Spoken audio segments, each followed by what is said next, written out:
में एक पाठ दिया गया है, पेड़ों के संग बढ़ना सीखो। जैसा कि आप लोगों को पता है, आजकल हमारा जो पर्यावरण है वो दूषित होता चला जा रहा है। ये सब क्यों हो रहा है? इसलिए हो रहा है कि हम पेड़ों को काट रहे हैं। आज हमारी सरकार दिन प्रतिदिन इस बात पे जोर दे रही है कि अधिक से अधिक वृक्ष लगाओ, पेड़ लगाओ, ताकि हमारी जो ऑक्सीजन है वो शुद्ध हो सके। क्योंकि जितने ज्यादा पेड़ लगाए जाएंगे तो उतनी ज्यादा ऑक्सीजन हमको शुद्ध मिलेगी। क्योंकि ऑक्सीजन शुद्ध जब मिलती है तो हमारे फेफड़े भी स्वस्थ रहते हैं।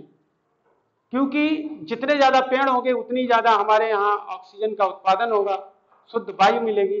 तो उसी से संबंधित ये पाठ है। इसका शीर्षक है पेड़ों के संग बढ़ना सीखो। ठीक है। ये सर्वेश्वर दयाल सक्सेना ने इस कविता की रचना की है और इन्होंने पर्यावरण के बारे में विस्तार पूर्वक बताया है। सबसे पहले आप मीनिंग देखिए। ये दहक माने होता है आग की लपट और सहन माने होता है आंगन। सहन का दूसरा मीनिंग भी होता है, लेकिन हमारा यहाँ अर्थ आंगन से दिया गया है कविता में। जलाशय माने होता है तालाब। हर गांव में होता है तालाब, किसी किसी गांव में 2-3 तालाब होते हैं। ये तालाब भी हमारे लिए बहुत लाभदायक होते हैं। आजकल क्या है, हम तालाबों को खत्म करते चले आ रहे हैं, इसीलिए जो पानी का जो लेवल है वो नीचे चला गया है। इसीलिए इनको सुरक्षित रखो, इनको बनाए रखो। अंग माने होता है हिस्सा, दुष्कर्म माने होता है बुरे कर्म, बहसी मीन्स होता है असभ्य। असभ्य का मतलब होता है जो सही तरह से व्यवहार नहीं करता, उल्टी सीधी भाषा बोलता है, अच्छी आदतें नहीं उसकी हैं। तो अब बगीचा में मीन्स होता है बाग, खुशबू मीन्स होता है सुगंध, उपवन मीन्स होता है बाग। आपके गांव के आसपास बहुत बाग होते थे पहले, अब उन बागों को खत्म कर दिया गया। अब कहीं 1-2 बाग मिलते हैं। चौपाई मीन्स होता है जानवर, विनती मीन्स होता है प्रार्थना, और शिशुओं का मतलब होता है छोटे छोटे जो बच्चे होते हैं। आपके गांव में भी होते हैं छोटे छोटे बच्चे जो 1-2 साल के होते हैं, उनको क्या बोला जाता है? शिशु। अब देखिए इस कविता में इन्होंने जो बताया वो लिखा गया है कि सबसे पहले हमें क्या है, संदर्भ लिखना पड़ता है। संदर्भ में हमें 3 चीजों का इस्तेमाल करना पड़ता है, 3 चीजें जरूरी होती हैं। जैसे ये लिखा है, प्रस्तुत कविता हमारी पाठ्य पुस्तक प्रज्ञा। प्रज्ञा हमारी जो पाठ्य पुस्तक है उसका नाम है। जिस किताब में ये कविता दी गई है उस किताब का नाम है प्रज्ञा।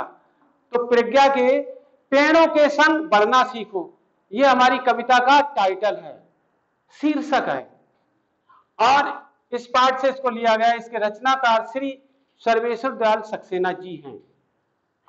इसके रचनाकार कौन है? इसकी रचना किसने की? सर्वेश्वर दयाल सक्सेना जी। तो आपको ये चीज जरूर लिखनी है संदर्भ में। अब आता है प्रसंग। प्रसंग में ये बताया जाता है, प्रस्तुत पद खंड में कविता वो जो होती है वो पद होती है, और जो हमारे पाठ है वो गद्य होते हैं। 2 विधाएं होती हैं, 2 हमारे हिंदी में लिखी जाती है, एक होती है गद्य, एक होती है पद। तो जितनी भी कविताएं होती है वो पद कहलाती है। तो प्रस्तुत पदखंड में कवि ने कविता के माध्यम से पर्यावरण संरक्षण की प्रेरणा दी है। हम पर्यावरण को कैसे सुरक्षित रखें। पर्यावरण सुरक्षित करने का कोई बहुत बड़ा उपाय थोड़ी है। आप पेड़ लगाइए, पेड़ों की रक्षा कीजिए, पेड़ों की सेवा कीजिए, और पेड़ जब बड़े हो जाएंगे तो वो हमें शुद्ध ऑक्सीजन देंगे। इसी तरह से हमारा पर्यावरण दूषित होने से बच जाएगा। अभी सरकार क्या कर रही है? जोर दे रही है, खूब संख्या में पेड़ लगाओ, ज्यादा से ज्यादा पेड़ लगाओ। अब पेड़ लगाने से कुछ नहीं होता है।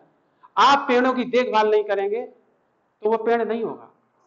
जैसे आपने पेड़ लगाया, उसकी आपको देखरेख करनी पड़ेगी, उसमें आपको पानी लगाना पड़ेगा, ये सब करना पड़ेगा, तभी तो पेड़ बड़ा होगा, तभी तो आपको फल देगा। और जब तक आप उसकी सुरक्षा नहीं करेंगे, आपकी सेवा नहीं करेंगे। एक पेड़ की जो सेवा है एक बच्चे की सेवा से बढ़कर है।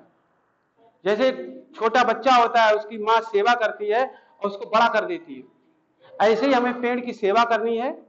और जब पेड़ बड़ा हो जाएगा तो हमें बदले में फल फूल कुछ तो देगा। ऐसा तो है नहीं कुछ नहीं देगा।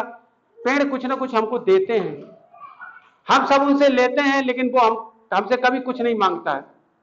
हम सब उसका छीन लेते हैं, लकड़ी भी ले लेते हैं, काट भी डालते हैं। तो इसीलिए हमें पेड़ों की सुरक्षा करनी है, पेड़ों को सुरक्षित रखना, उनकी सेवा करो।